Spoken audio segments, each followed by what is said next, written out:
Hello guys, ఈ video చూడండి. పొట్లకాయ. రే సిద్ధు, ఏంటిది? వీడు ఈ పొట్లకాయ కర్రీ తిన్నట్టున్నాడు. త్వరగా వెళ్ళి ఐస్ తీసుకురామా. ఇది ఫోన్ హడావిలో పడి పొట్లకాయ కర్రీ తీసుకొచ్చి నీ ముందు పెట్టేసిందా? త్వరగా రా. ఏం కాదా? ఏం కాదు.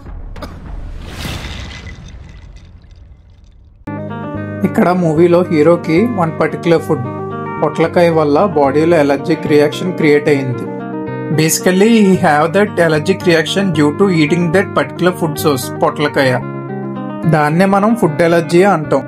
Food allergies can be risk if you neglect and eat that type of food which our body is allergic. So A food source అన్నది మన బాడీ ఎలర్జిక్ రియాక్షన్ క్రియేట్ అవుతుందో తెలియాలంటే మీరు డాక్టర్ని కన్సల్ట్ చేయండి. కన్సల్ట్ చేశాక ఆయన మనకి స్కిన్ ప్రిక్ టెస్ట్ అనే టెస్ట్ చేస్తారు. స్కిన్ ప్రిక్ టెస్ట్ చేయడానికి ముందు మన హ్యాండ్ని షేవ్ చేస్తారు. షేవ్ చేశాక ఒక రెక్టాంగిల్ స్టాంప్ని హ్యాండ్ పైన వేస్తారు. వీడియోలో చూపించినట్టు అలాగ చాలా బాక్సెస్ ఉంటాయి. ఆ ఒక్కొక్క బాక్స్లో ఒక్కొక్క ఫుడ్ సోర్స్ అన్నది బాడీలోకి ఇంజెక్ట్ చేస్తారు. అలా బాడీలో ఇంజెక్ట్ చేశాక బాక్సెస్లో ఉన్న ఫుడ్ శాంపిల్స్ వల్ల మనకి బాడీకి ఇరిటేషన్ లేదంటే రెడ్నెస్, స్వెల్లింగ్ లాంటివి వస్తే ఆ ఫుడ్ సోర్స్ అన్నది మన బాడీకి ఎలర్జిక్ రియాక్షన్ క్రియేట్ అవుతుందని అర్థం.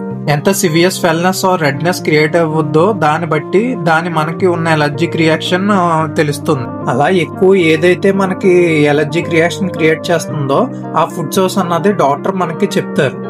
సో ఆ ఫుడ్ ని మనం లైఫ్ లాంగ్ అన్నది అవాయిడ్ చేయాలి. ఫుడ్ ఎలర్జీస్ కనుక నెగ్లెక్ట్ చేస్తే హీరోకున్న ప్రాబ్లం కన్నా మన ప్రాబ్లం సివియర్ అయ్యే ఛాన్సెస్ ఇంకా ఉన్నాయి. ఇలాంటి ఇన్ఫర్మేటివ్ వీడియోస్ కోసం మన ఛానల్ ఇప్పుడే ఫాలో చేయండి.